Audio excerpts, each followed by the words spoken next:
예, 시청자 여러분 안녕하십니까? 공정기회 박탈 분노연합의 이종배 대표 나오셨습니다. 예, 안녕하십니까? 예, 안녕하세요. 예.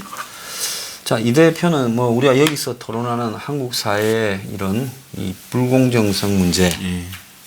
불공정성이 이념에 다른 것이 아니죠. 그렇죠. 보수가 집권할 때도 불공정성이 많았고, 불공정한 사회를 공정하게, 기회균등하게, 정의로운 사회를 만든다라는 문정권 하에서도 불공정이 심화되잖아요. 그렇죠. 예. 엊그제 보면 문재인이가 이재용을 만나고 한국 최고부자 등을 두드리고 둘이 활짝 웃었어요. 예. 그런 장면 보면서 뭔 생각이 들었어요? 경제 공동체인가 뭐 이런 생각이 들더라고요. 그리 죽일 듯이 욕하더만은 예. 이제 또 결국은 돈과 권력은 서로 만나구나. 예? 그렇죠. 근데 삼성 만나면 노무현 정권도 삼성공화국이라더만은 불행하게 끝났죠. 예. 자, 박근혜 정권도 이 삼성하고 처음에는 안 좋았는데 친해지더만은 불행하게 끝났잖아요. 그래서 이제 문재인이 삼성하고 친해졌다면 불행하게 끝날 가능성이 100%일 것 같아요. MB가 재벌들 밑에서 심부름꾼을 했으니까. 아, 그렇습니다. 그래서 거리를 딱 두고 그 사람은 뭐 아주 냉정하게 기브 앤 테이크를 했겠죠. 예. 그래서 그 양반은 삼성 때문에 불행해지지는 않았어요. 예. 근데 이 우리 이종배 대표는 예. 이 지금 하는 사회적인 이런 일들을 유지해 가고 또 본인의 생계를 위해서 지금 예. 대리운전을 하시잖아요. 예. 자, 그래서 대리운전을 할 때 내가 생각을 할 때는 전번에 그 무슨 용인에 예. 호수가 예. 예, 그 낚시터에 손님 데려다 주고 아, 예. 예. 동백인가로 이동을 할 때 그렇죠. 예. 거리가 몇 킬로쯤 됐어요? 그때가 한 7km인가 뭐 그때 됐어. 그러면 7km를 예. 야, 그짜면 진짜 1시간에 아무리 빨리 한 걸어도 시간도 넘죠. 4km가 밖에 못 걸을 거고 예. 그럼 한 2시간 걸리고 예. 그래서 이제 킥보드로 이동을 했죠. 아, 킥보드를 어떻게 하나 구했어요? 아, 킥보드를 제가 이제 무릎이 안 좋습니다. 네. 제가 이제 무릎이 안 좋아가지고 제가 이제 저희 이제 대리 기사가 많이 가는 카페가 있거든요. 네. 그래서 보니까 요즘에 이제 킥보드를 많이 타시더라고요. 아. 그래가지고 제가 한 달 해가지고 돈 벌어가지고 그게 한 95만 원 정도. 옛날에 오토바이 가격이네. 예. 한데 그거 사가지고 요즘에 아, 킥보드가 90만 원쯤 합니까? 뭐 더 비싼 것도 있고 싼 그냥 것도 그 이렇게 돼 있고 밑에 있고. 그렇죠. 예. 발판이 길쭉하게. 애들 꼬마들은 뭐 전동은 없지만 밀고 다니는 예, 그거하고 발판- 똑같은 거잖아요. 예, 그렇죠. 근데 그거는 이제 킥보드도 종류가 다양하거든요. 다양한데 대리 기사에 적합한 킥보드가 또 있습니다. 그래서 대리 기사에 적합하려면 첫째가 뭐가 있어야 되냐면 좀 오래 가야 되겠네. 그렇죠. 오래 가야 되고 힘이 또 좋아요. 왜냐면 오르막도 많이 가야 되거든요. 힘이 이제 좋아야 되고 이제 배터리가 오래 가야 되고 또 작아야 됩니다. 왜냐면 커버리면 또 뭐 실는데 그 남은 차에 실어야 그렇죠. 되는데 예. 기스 나면 곤란하잖아요. 하고 또 너무 무거워도 안 되고. 왜냐면 보통 이제 일반 어떤 레저용이나 뭐 이동 수단으로 쓰시는 분들은 그냥 들 일이 없지 않습니까? 그냥 타면 돼요. 그런데 대리 기사들은 접어서 트렁크에 싣고 하려면 이게 이제 무게가 나가버리면 힘들기 때문에 또 좀 적당한 무게 이제 좀 가벼워야 되고 뭐 여러 가지 조건이 있는데 그거 맞는 기종이 뭐 제가 브랜드 말씀드리긴 못하지 몇 개가 있습니다. 한 두세 개가 있는데 그 중에 제가 제일 인기가 많은 이제 기종을 사가지고 지금 한 달 정도 됐을 겁니다. 그거 사고 있는데 확실히 어떤 무릎이라든지 뭐 체력적인 부분은 좀 이제 도움이 되는 것 같은데 문제가 좀 위험하죠. 또 그 밤에 예. 킥보드는 이 헤드라이트 같은 라이트가 있습니까? 있죠. 앞에 붙어 있습니다. 아, 붙어 있어요. 예. 그래서 헤드라이트도 있고 또 이제 LED 이렇게 막 이렇게 이제 줄 같은 게 있어서 반짝반짝거려서 네, 뒤에서 차가 오거나 하면 하는데 그래도 위험하죠. 그래도 왜냐하면 차들은 쌩쌩 달리지 않습니까? 근데 이 속도가 느리거든요. 그런데 커브길 같은데 빨리 오다가 앞에 뭔가 시커먼 게 있으면 또 막 킥보드가 속도가 얼마나 나옵니까? 시속이 제 건 한 25km 정도 나오죠. 25km. 예.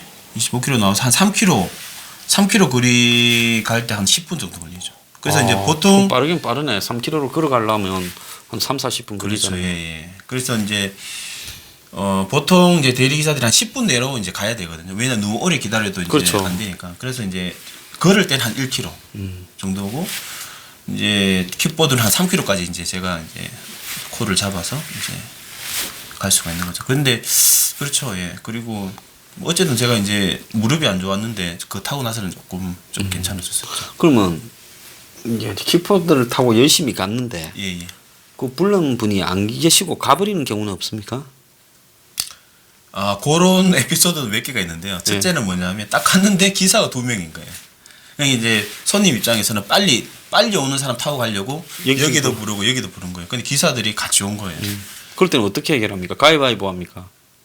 근데 이제 보통은 동시는 잘 없고 누가 조금 더 빨리 와 있든지 누가 좀 늦게 했지. 하면 하고 또 아니면 항상 이제 중간에 전화를 드리거든요. 그런 경우 있을 거면 하면 아이고 다른 기사 왔으니까 죄송하다고 그러고 이제 안 가시는 분도 계시고 또 이제 뭐 이제 전화하고 주무시는 분도 계시고 또 이제 이제 좀 위치를 다른 데 말씀하시고 전화 안 받고 이런 분도 계시고 근데 제가 지금 한 300번 이상을 탔더라고요.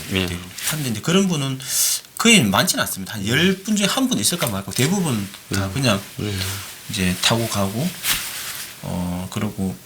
그리고 이제 제가 이제 우려했던 부분은 대리하기 전에 이제 술 취하신 분들이 이제 운전을 이제 부탁하는 거지 않습니까? 그러면 또 아무래도 좀 가다 보면 뭐 시비가 붙는다든지 뭐 할 거라고 생각했는데 대부분 다 매너 좋으시고 아니 주무시거나 매너 좋으시고 굉장히 이제 뭐 고마워하시고 하시고 간혹 가다가 이제 또 이제 술이 좀 취하셔가지고 뭐 좀 약간 좀 험악하게 하시는 분도 계시는데 근데 뭐 어쩌겠습니까 이제 술 취하시고 본심이 아니시고 술 취하셔가지고 하시려면 그냥 그러린 하고 가끔씩 한 분 계시더라고요. 가끔씩. 네. 아 킥보드로 간다. 그렇죠. 예. 그 이제 하다가 가장 이제 맥이 빠지거나 좀 참 이렇게 또 뭔가 그 회의를 좀 느끼거나 이럴 때는 없습니까? 그럴 때가 이제 어떤 때가 있었냐면 이제 좀 술 취하신 분이 좀 이렇게 험하게 말씀을 하시고 막 야자 막말하고 예 하시고 예를 들어 뭐 이렇게 좀 대리기사에 대해서 좀 약간 모욕적인 말씀을 하시고 제가 한 번 300번 했는데 대부분 다 매너 좋으세요. 매너도 좋으시고 하시는데 그런 손님 한번 만나면 그 심리적인 타격이 좀 오래 가더라고요. 뭐 그래서 이제 이해는 하려고 하죠. 왜냐하면 이제 술 취하셔가지고 하시는 거니까 어쩔 수 없구나 하고 가는데 근데 요즘에 제가 대리하면서 이게 2달밖에 안 했지만 어떤 생각이 드냐면 제가 하는 일에 어떤 자부심이 느껴지더라고요. 왜냐하면 이제 뭐 기분 좋게 술 한잔 하시고 만약에 운전을 직접 해 가신다고 하면 엄청난 사고가 일어날 수도 있지 않습니까? 근데 저희가 이제 그런 분들을 위해서 안전하게 이제 집에다 모시다 드리는 이 일이 굉장히 좋은 일이다라는 생각이 들고 요즘에 하면서 좀 자부심도 약간 느껴지고 그다음 아르바이트 치고는 본업 직업적으로 하는 분도 계시면 저는 이제 직업적으로 하는 건 아니니까요. 하지만 나름 이제 수입도 다른 뭐 어떤 아르바이트보다는 조금 나은 것 같더라고요. 그래서 제가 지금 생계 이제 부분 해결하는 부분에 있어서도 도움되고 뭐 여러 가지로 만족하고 있습니다. 이제 딱 한 가지가 걸리는 부분이 이제 밤낮이 좀 바뀐 생활을 하니까. 사람이 그게 몸이 많이 피곤하지요. 그리고 이제 예를 들어서 제가 이제 저번 주에 기자회견을 3번을 했습니다. 뭘요? 저번 주에 이제 뭐가 있었냐면 기자회견을 예, 변호사 시험 합격률 발표가 있었는데 그때 이제 저기 청와대 가서 이제 문재인 대통령은 로스쿨을 폐지하고 사법시험 부활하라 그러면서 이제 했었는데 그런 기자회견하고 또 이제 최근에 뭐가 발표됐냐면 각 대학마다 2021학년도 지금 고2 학생들이 이제 정시는 몇 프로 뽑겠다, 수시는 몇 프로 뽑겠다. 그걸 각 대학마다 발표를 했습니다. 비율을. 그래 청와대에서 이 대학교에 압력을 넣어가지고 교육부나 성시 비율을 30% 이상으로 해라 하고 막 쪼고 했다 그러더라고요. 저희도 이제 그게 이제 뭐냐면 작년에 어떤 공론화라는 그런 과정을 거쳐가지고 사회적 합의로 저희가 이제 정시를 30% 이상 확대하라는 걸 이끌어냈죠. 그런데 대학들은 또 이제 그걸 안 지키려고 하니까 저희도 그 부분에 대해서 사회적 합의로 나왔으면 지켜라 이런 기자회견도 하고 있었는데 이제 그런 게 힘들죠. 예를 들어 아침까지 일을 하고 또 기자회견이 있으면 또 이제 잠도 못 자고 가가지고 해야 되는 그런 부분이 힘든 부분이 있는데 그 부분도 이제 제 상황에 맞게 좀 이제 조정을 하려고 합니다. 참 그래도 이렇게 감정 노동이라면 감정 노동이고요. 또 일을 하면서 여러 가지 스트레스나 감정이 마음이 상할 일이 많을 것 같은데 그래도 참 잘 이렇게 꿋꿋이 버티는 이 대표를 보면서요. 그리고 또 한 가지 느낀 점이요. 제가 이제 어떤 이 방송을 하면서 이제 사회 현안에 대해서도 많이 관심을 가지고 이제 공부도 하고 있지 않습니까? 근데 현장에 생생한 얘기를 들을 수 있다는 부분이 좋더라고요. 예를 들어 일부에서 제가 말씀드린 자영업자들 얘기. 그 자기가 정말 가게 안에 보면 모르거든요. 그 고충도 모르고 어떻게 돌아가는지도 모르거든요. 뭐 그런 부분. 또 이제 학부모 만나면 실질적으로 어떤 애들을 어떻게 교육시키고 있고 사교육비는 어떻게 들고 있고 그 현장 얘기를 들을 수 있다는 부분이 참 좋은 것 같습니다. 자, 그 예. 로스쿨이 지금 뭐 합격률이 각 대학마다 차이가 나가 거의 서열화된다고 지금 보도가 나왔습니다. 그렇죠. 예. 그 보면서 뭘 느끼셨습니까? 이제 로스쿨은 실패한 제도고 이제 잘못된 제도죠. 왜냐하면 뭔가 사법 시험에 문제가 있다라고 해가지고 그걸 이제 시정하기 위해서 무슨 로스쿨을 만든다라고 하지 않았습니까? 그런데 어떤 사법부의 회기라 서열화도 그 이제 로스쿨 도입 취지 중에 하나였거든요. 사법 시험의 폐단이다 그러면서. 근데 지금 사법 시험보다 더 심한 그 대학 서열화, 사법부 회기라가 지금 일어나고 있거든요. 그런 점에 보면 사법 시험의 어떤 그런 문제점은 해결하지를 못하고 로스쿨만의 이런 문제점들이 있기 때문에 로스쿨은 실패한 제도고 빨리 폐지가 되어야죠. 로스쿨. 지방의 로스쿨은 좀 심각하네요. 이건 뭐 순서가 정확하게 대학교 순서하고 일치하게 가네요. 일체에 가죠. 그런데 지방에 보면 원광대 23.4, 제주대 28, 동아대 31.6, 강원대 32.9 이런 식이라서 3명 중에 1명밖에 변호사 시험 안 되는 로스쿨이 많네요. 그렇죠. 이제 왜 그러냐면요. 예. 이제 서울 같은 수도권 서울 같은 경우에는 학원들이 몰려 있지 않습니까? 대부분 요즘 학원 가거든요. 뭐 이제 교육을 통한 법적 양성을 한다고 하지만 다 이제 그 학교 수업으로는 준비가 안 되니까 학원을 많이 가게 되고 또 대학마다 뽑을 때 아무래도 이제 우수한 애들은 서울대부터 쭉 지원할 거지 않습니까? 그런 서울대로 쭉 학생을 뽑으니 뭐 그 결과가 그대로 나타나고 또 교수들 수준도 뭐 서울대가 제일 낮고 그다음 이렇게 이제 서열화가 되고 그렇죠. 있다. 자, 그래서 보니까 로스쿨 학생들도 또 데모했어요. 합격률이 절반밖에 안 된다. 50.8. 그래서 이 자격 시험으로 전환해서 합격률을 높여달라. 좀 뻔뻔한 거 아닙니까? 뻔뻔하고요. 여기 저희가 이제 성명서도 저희 이제 고시생 모임에서 성명서도 발표를 했었는데요. 요 본질을 좀 설명을 드리면 자 보십시오. 이제 서열화가 되지 않습니까? 서울대는 1등, 뭐 2등은 뭐 고려대, 서열화가 되지 않습니까? 서열화가 된다는 말은 뭐냐면 그 교수들의 평가를 받는다는 거거든요. 예를 들어서 저 지방대 20 몇 프로 로스쿨 교수들은 가시방석인 거예요. 우리 제자들은 지금 20 몇 프로밖에 합격을 못 시키고 있다는 거지 않습니까? 그러니까 교수들이 이 서열화가 되고 자기들의 평가를 받으니까 괴롭다는 거죠. 그래서 뭘 들고 나왔냐? 다 합격시켜라. 자격고사. 그러면 서울대도 합격률 100%, 저 지방대도 합격률 100%. 그럼 교수들은 비교 당할 일이 없지 않습니까? 다 합격. 그렇죠. 그러니까 교수들이 지금 계속 자격고사화를 하라고 하고 있고 학생들이 왜 이러냐? 학생들 그 이제 합격에 자신 없는 학생들 몇몇을 끌어들여 가지고 앞잡이 노릇을 시키고 있는 거예요. 지금 선동을 시키고 있고. 그러니까 이 문제의 근본 원인은 로스쿨 교수들이고 로스쿨이 생기고 나서 가장 큰 혜택을 보는 게 로스쿨 교수들입니다. 그리고 문제가 뭐냐면 예전에 법대 시절이랑 지금 로스쿨 때랑 교수들의 어떤 실력은 변한 게 없습니다. 근데 연봉만 억대로 받고 있고 온갖 혜택을 지금 다 누리고 있고 거의 로스쿨 교수가 그 학생들 입학부터 판검사 입력까지 모든 걸 다 지금 영향을 끼치고 있어가지고요. 절대 그 권력자들입니다. 로스쿨 교수. 그 참 별 일이 다 있습니다. 그런데 웃기는 거는 연수원에 1등 했는데도 서울고법에 못 갔다는 거예요.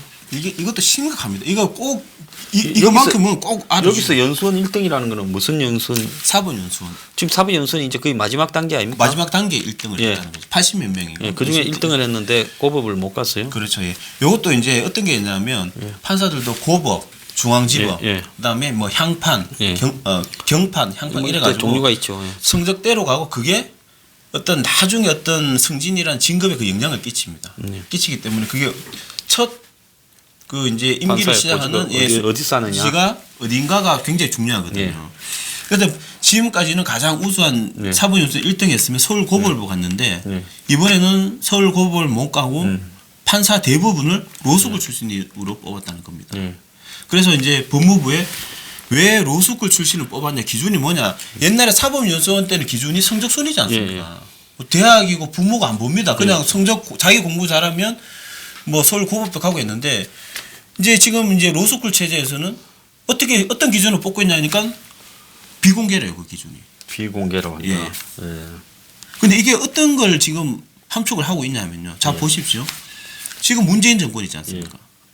문재인 정권에서 지금 그 문재인 정권의 우호적인 김명수 대법원장이 있지 않습니까? 예. 그 사람들이 지금 판사를 뽑고 있단 말이죠. 예. 근데 기준은 비공개란 말이죠. 예. 충분히 정권의 입맛에 맞는 판사들을 지금 뽑고 있다라고 볼 수 있는 겁니다. 이거는 지금. 그러겠네요. 그렇죠. 자, 그러면 예. 사법부 자경화가 이제는 더 이제 심해질 수가 있는 겁니다. 사법부 제가 봤을 때. 참 판사들이 지금 갈수록 점입 가경인데요. 예. 이게 참 앞으로 나라 꼴이 어떻게 될지 모르겠습니다. 지금 엉망으로 굴러가고 있습니다. 그래서 빨리 로스쿨을 폐지하고 예전에 사법 시험대로 돌아가지 않으면 또 제가 참 이 부분을 비판하고 싶었는데요. 이것도 이제 그 자유한국당이나 야당에서 보수당에서 압니다. 이게. 예. 이렇게 흘러가고 있다는 거. 근데 침묵을 하고 있어요. 아니 그것도 기득권이니까. 자기 자식들이 로스쿨 가야 되니까 이러한 지금 사법부가 자경화되고 엉망으로 되고 있는데도 눈을 감고 있으니 이런 기회주의자들 웰빙들이 있으니까 되겠냐는 거죠. 제가 진짜 분통이 터집니다. 정말 생각하면. 예, 기가 차네요. 예. 자, 그런데 지금 딸을 이렇게 수시로 보내기 위해 그래서 이제 캐리어를 네. 그러니까 뭐 이 학생 종합 기록부입니까? 네. 그런 상황을 갖다가 만들기 위해서 네. 경력을 위해 스펙을 위해 복싱 선수로 만들었다. 그렇죠. 예. 복싱 선수로 만들었고. 그러니까 체육 특기자로 하려 했다는 거죠. 예, 예. 예. 복싱 선수로 만들었고. 근데 1라운드도 안 뛰고 우승했다는데 어떻게 그게 가능해요? 뭐 헤비급이가. 돈 주고 뭐 그래 만드는 거죠. 아니 그러니까 예, 예. 무슨 이 복싱 선수 대회 선수권 대회에서 예. 1등을 해서 예. 뭐 특기자가 되거나 이런 거 아니에요? 아니죠. 이거는 이제 예. 제가 요거는 뭐냐면 이제 학생부에 뭘 이제 올리고 하지 않습니까? 예. 그러면 이제 그 어떤 이제 공인된 대회가 아니더라도 그냥 대회 만들어 가지고 그냥 이제 선수로 뛰었다 그러고 이제 출전 기록만 남기고. 그렇죠. 기록만 남기고 그게 학생 종합 기록부에 점수가 된다는 게 복싱 점수가 선수인데 되면 여자가 복싱 선수가 하는 거요. 그렇죠. 저 보십시오. 그러면 그 수만 명의 수십만 명의 학생들을 이걸 예를 들어 무슨 듣도 보도 못한 대회들은 무슨 대회에 1등했다. 그거 입학 사정관들이 찾아보겠냐고요. 그걸. 예. 했으면 했구나라고 생각하고 마는 거죠. 검증이 안 되는 기록을 인정을 해준다는 말입니까? 그렇죠. 예. 근데 이제 그 사람도 하는 말은 뭐냐면 중요한 건 이 학생이 이 대회에 출전해서 이렇게 뛰었다라는 거예요. 예. 그래서 이제 자기 대학의 인재에 맞다 그러고 뽑고 있는 거죠 지금. 예. 참 기가 찬 이야기가 아닐 수 없습니다. 그래서 이제 저는 요즘 이것도 입시 비리이고 부정이지 않습니까? 예, 그렇죠. 근데 이게 이제는 우리나라는 이제 입시 비리나 부정이 만성이 된 것 같아요. 네. 왜냐하면 저번에 저희가 이제 그 다르던 미국 입시 비리가 있지 않았습니까? 네. 그게 난리가 나가지고 지금 뭐 수사하고 막 예. 뭐 징역형을 뭐 수년을 이렇게 막 때리고 막 그러더라고요 지금. 미국에는 그 예. 굉장한 중범죄죠. 근데 우리나라는 이게 무슨 관행처럼 지금 굳어지고 있습니다. 이런 실질적으로 입시 비리가 관행처럼 굳어지고 있고 이제 없는 학생들은 이제 이런 걸 못 하는 거죠. 참 기가 찬 상황이다 예. 이렇게 보이는데요. 예. 자, 오늘 뭐 한국당에 뭐 원들 4명이 머리를 밀었대요. 예. 처음에 10명이 민다다가 뭐 6명은 빠진 모양이에요. 예. 그거 저기 머리 털 달고 열심히 싸우는 게 낫지. 그냥 맹하게 그냥 통과시켜 놓고 뒤에 머리 밀은들 그게 뭔 실익이 있을까요? 그 대단한 겁니까? 머리 민 게? 삭발 안 해봤어요? 저도 2번 하긴 했죠. 나도 몇 번 했어요. 근데 뭐 삭발 안 하니까 뭐 사람 머리 길 때까지 한 서너 달 좀 민망하지요. 예. 그런데 이 머리 민 거를 뭘 그렇게 의미를 부여해서 대거 홍보하고 삭발식을 거행하고 저럽니까? 예. 뭐 의지의 표현인 뭐 그런 것 같긴 한데 이게 뭐 이걸로 이제 막을 수 있을까 싶기도 합니다. 제가 봤을 때. 아니 뭐 지나간 거는 끝이죠. 뭘 막아요. 이제 통과된 거예요. 통과된 거고 이제는 언제쯤 머리 끄적끄적하면서 우리도 같이 들어가도 되나 뭐 이렇게 말하면서 기어 들어가는 순서만 남았죠. 뭘 투쟁을 어떻게 하겠어요? 아 진짜 저는 딴 것보다는 공수처 이거는 말 그대로 대통령의 정적 제거용입니다. 이거는. 정적 제거용이고 사법부를 자기 손아귀에 넣겠다는 겁니다. 이제. 그래서 참 이 머리가 뒤늦게 깎아본들 뭔 의미가 있겠냐 이런 이야기인데 자 그냥 넘어갑시다. 그럼 뭐 어떻게 뭐라고 하겠어요. 인문대 신입생 셋 중에 하나가 글쓰기가 낙제다. 대학교. 예. 이거 어떻게 보십니까? 그 이제 수시의 폐해죠 그게. 제가 봤을 때는 수시의 폐해고요. 지금 그 어떤 교육감이 좌파 교육감이지 않습니까? 이 사람들은 시험을 적폐라고 봅니다. 시험 공부하고 이런 자체는. 근데 제가 이제 학부모 단체를 하고 있지만 학부모들이 얘기를 하는 게 시험이 없으면 애들 공부를 안 한대요. 그나마 시험이라는 게 있으니까 애들이 벼락치기든 뭐가 됐든 가서 막 공부하고 그게 기억에 남고 그게 지식이 되고 이런 부분이 있거든요. 그렇죠. 그런데 이제 지금 대부분 좌파 교육감이지 않습니까? 조의원부터 해가지고 이 시험을 적폐로 보고 경쟁을 적폐로 보니까 애들 보고 한마디로 이제 놀아라는 거죠. 근데 사회에 나오는 순간 아니 대학을 들어가는 순간 어떻게 보면 고등학교를 가는 순간부터 경쟁인데 사회가 그 경쟁을 경쟁이 아니라고 한다고 경쟁이 아니게 되는 겁니까? 차라리 인생은 경쟁이다. 그렇죠. 뭐 피하거나 아니면 맞닥뜨려야 된다. 그렇죠. 그 두 개밖에 더 있겠어요? 맞습니다. 예. 그래서 이제 오히려 우리 애들에게 차라리 경쟁은 피할 수 없지만 우리가 공정한 경쟁을 장을 만들어주겠다. 너네들은 그런 공정한 경쟁하에서 정말 열심히 노력해라. 그러면 너네들이 원하는 걸 얻을 수 있고 원하는 삶을 살 수 있다. 이렇게 그게 사회적인데 이렇게 가르치는 게 저는 교육적으로 맞다라고 생각을 하는데요. 계속 우리 애들에게 소장님 말씀이 맞습니다. 현실과 동떨어진 경쟁은 적폐다. 경쟁하지 마라. 그냥 국민들 그냥 이제 하향평준화 시키고 바보 만드는 거죠. 근데 그 결과가 지금 계속 무슨 읽지도 못하고 글쓰기도 못하는 지금 학생들이 지금 나오고 있다고 하지 않습니까? 그 내가 하나 좀 의문은 예. 이렇게 대학을 보내는 과정에서 예. 상류층에 있는 집 애들은 부모가 예를 들어서 컨설팅 회사를 통해서 학종이나 뭐 이런 것도 관리해주고 예.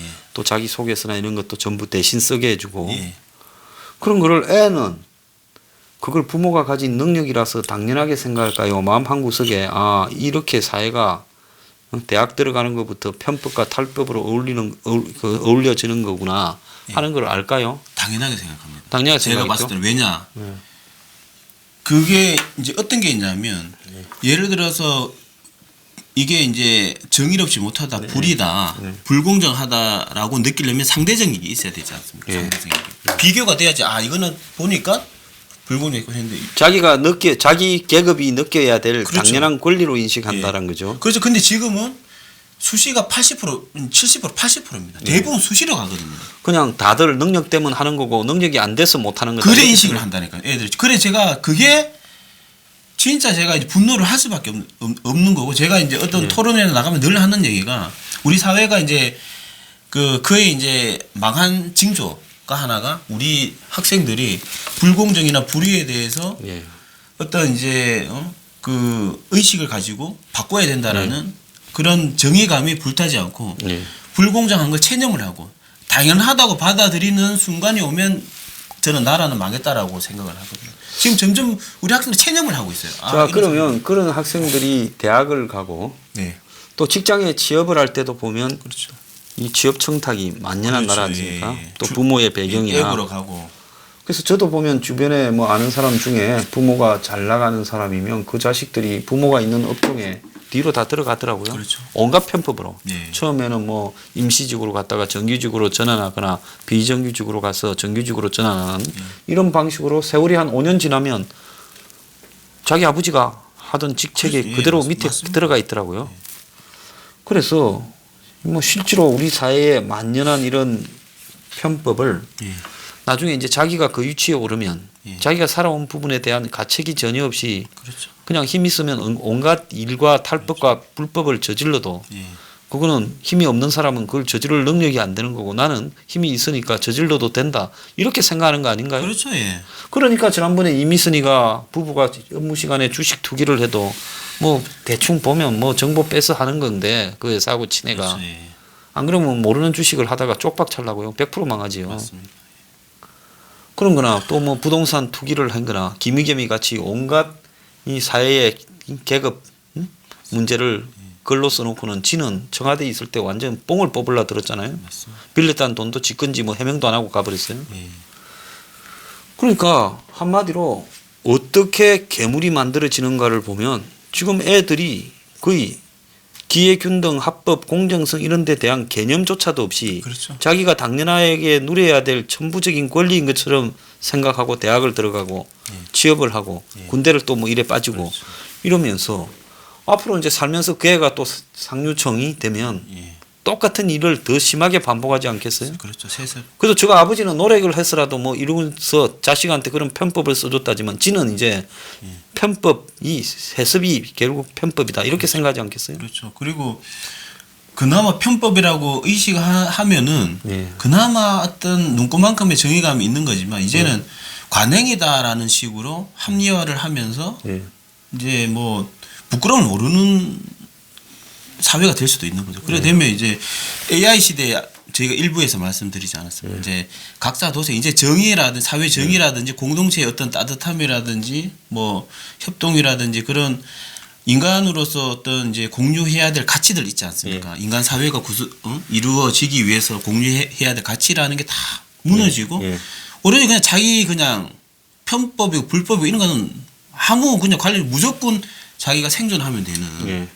그런 이제 일부의 AI 이제 사회로 가면 이제 예. 저는 공멸을 하는 거라고 봅니다. 예. 아니 인간이 어떻게 혼자 살 수가 있습니까? 자, 그래서 이런 반칙과 불법이 난무하면서요. 그것이 사회적으로 다양해지는 것처럼 가게 되면 결국 사회는 무너질 수밖에 없다는 건데요. 그렇죠. 예, 예. 마지막에 지금 보면 타다 택시가 1000대까지 늘었고 50만 명이 탔고 예. 그래서 개인 택시 기사들이 도심에서 엊그제 아, 예. 이 타다 택시 중단하라고 이렇게 데모를 했어요. 예. 자, 기술만 좀 있다고 법 위에서도 되는 나라인가? 누구를 위한 정부인가? 그래서 개인 택시 기사 1000명이 렌트카가 유상으로 승객을 운송하는 것이 왜 합법이냐? 박은순이 대답하라고 이렇게 집회를 했어요. 예. 이거 어떻게 좀 보십니까? 이것도 굉장히 심각한 문제죠. 예, 오늘이네요. 집회가. 아니 버젓이 불법 영업을 하고 있는데 네. 정부에도 이걸 계속 이렇게 목소리를 내고 있으면 정부가 모를 일이 없지 않습니까? 네. 근데 이걸 왜 이렇게 불법을 방치를 하면 이게 법치주의 국가 맞습니까 이게? 문 정권은 뭐 자기가 가까운 재벌들은 어떤 팔법이나 편법도 다 용인해주고, 예? 자기가 좀 찍힌 재벌만 괴롭히고, 그리고 뭐 택시 기사나 이런 사람들은 안중에도 없는 정권 아니에요? 아니 그게 무슨 아니 공정한 나라 아니 저는 누가 공정을 말할 수 있지만 문재인 대통령만큼은 입에 공정을 올리면 안 된다고 저는 생각을 합니다. 이것도 보십시오 이게 지금. 네. 아니 자기가 가깝고 멀고의 문제가 아니라 우리나라 법치주의 법이란 게 약속 아닙니까 국민들 지키자는 약속 아닙니까? 그러면 이 국민 간의 약속을 자기 현 정권에 가깝다는 이유로 약속을 안 지키고 뭔가 특혜를 받고 특권을 받고 그래 불법을 저지르면 이게 무슨 법치주의 국가의 나라고 민주주의 국가의 나라입니까? 그러니까 간단하게 말하면 렌트사 회사가 불법으로 예? 이 한마디로 택시 사업을 하는 거 아니에요? 그렇죠. 렌트카가. 예, 예. 근데 이런 불법인데 여기에 공륜이 창조 혁신이니 공유 경쟁이 말을 듣고 그것도 합법적인 하에서 가능한 얘기입니다. 아, 그러니까 합법적인 하에서 가능한 건데 그래서 이것들이 이제는 VCNC라는 네트워크 플랫폼을 만들어가 예. 이제 타다 택시 프리미엄까지 출시했대요. 그러니까 이제 좀 잡아간다 싶으니까 이제 프리미엄 해서 가격도 올리고 또 자기들 플랫폼을 만들어 가지고 이제 보편화 시켜 가는 거죠. 시켜가지고 매출 늘면 소장님 말씀하셨다시피 투자받아고. 예. 그래서 소카 이재용이가 그 다음에 이재용이가 이거 지금 소카라는 회사를 만들고 소카 자회사가 타다 택시 맞습니다. 지금 이렇게 지금 가는데 택시 기사들이 말입니다. 이렇게 집회하고 분노하는 부분에요. 근데 어떻게 이 문 정권이 이걸 갖다가 서민들을 위한 정권이라고 온 사방에 생색을 내면서 서민들의 영역을 불법으로 이렇게 그렇죠. 뒤집어 버리려고 하고 그걸 무슨 4차 산업혁명이라고 이런 헛소리를 하고 자빠졌어요. 그렇죠. 예. 저는 진짜 이런 불법이 버섯이 횡행하고 있는데도 정부에서는 뭐 아무런 어떤 제재도 가하지 않고 단속을 하지 않고 오히려 뭐 부추기고 있고 참 이게 네이버 다음 이런 쪽에는 정권하고 친하니까 이래 막 해줘도 되는 모양이에요. 그러니까요. 이게 뭐 예. 그러니까 이게 국민들이 편이 갈려가지고 예. 그러니까 이제 뭐 말 그대로 이런 것도 제가 봤을 때는 국민들이 보수든 진보든 들고 일어나야 되거든요. 아니, 왜 이런 불법을 하냐. 예. 이런 거는 보수 진보의 문제가 아니라 정의의 무조건 문제죠. 틀린 거잖아요. 그래서 예. 예. 상식의 문제, 정의의 문제인데 이걸 이제 뭐 문재인 정부가 하면 예. 또 다 뭐 잘하는 일이 다 이러고 예. 이제 침묵하고 뭐 이러니까 이게 뭐 바뀌지가 않는 거죠. 자, 문 정권 좀 가시과 위선을 접고요. 서민 삶을 침해하는 부분까지 이렇게 이 장난을 치는 것을 중단하기 바래요. 저는 포기했습니다. 저는 그렇게 나중에 세월 지나면 왜 타다 택시를 해주는가 갖고 또 여러 명이 수사해야죠. 이런 거. 국립대학에 갈지 몰라요. 여기서만 해도 많이 갈 것 같아요. 그래서 저는 법 지키십시오. 법을 예? 어떤 일이 있어도 법치주의 국가에서 불법이 무슨 정의인 양 포장이 되고 당연시 되면 그 나라 망하지 않습니까? 그게. 예. 택시가 아닌 걸 택시라고 부르면서 편법을 하고 있는 걸 갖다가 용인해 주는 정권. 예. 자, 정권하고 친하면 불법도 합법입니다. 이게 공정한 사회입니까? 아주 이거는 불공정한 사회이고 제발 국민들이 이 문재인 정권의 위선에 눈을 뜨셔야 됩니다. 이게 눈을 정말 저는 말씀드리겠습니다. 이게 진짜 문재인 대통령을 위하는 사람도 있지 않겠습니까? 정말 위한다면 이런데 잘못됐다라고 목소리 내는 게 진짜 위하는 거지. 모든 걸 불법이고 무슨 탈법이고 말도 안 되는 그런 위선적인 모습도 옹호를 하고 찬양을 하고 결국은 저는 그런 식으로 하면 말로가 비참할 거라고 비참할 수밖에 없다고 저는 생각을 합니다. 예. 자, 저희들이 맨날 이야기하는 게 좀 암울한 이야기를 한다 생각하실지 몰라도요. 그게 아니라 이 사회가 살아남기 위한 최소한의 공정에 대해서 이야기를 하고 있는 겁니다. 자, 오늘 예. 마치겠습니다. 예. 감사합니다. 예, 주말 편히 감사합니다. 보내십시오.